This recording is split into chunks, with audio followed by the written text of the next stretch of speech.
Service in Omaha has issued a tornado warning for northeastern Mills County in southwestern Iowa, southeastern Pottawatomie County in southwestern Iowa, until 1 a.m. At 12:22 a.m., a severe thunderstorm capable of producing a tornado was located 3 miles southeast of Trainer, or 16 miles east of Council Bluffs, moving east at 40 miles per hour. Expected hazards include tornado. This is a radar-indicated threat rotation. The following impacts are expected. Flying debris will be dangerous to those caught without shelter. Mobile homes will be damaged or destroyed. Damage to roofs, windows, and vehicles will occur. Tree damage is likely. This dangerous storm will be near Macedonia around 12:30 a.m.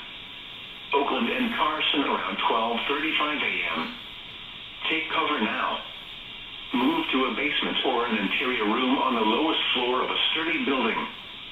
Avoid windows. If you are outdoors, in a mobile home, or in a vehicle, move to the closest substantial shelter and protect yourself from flying debris.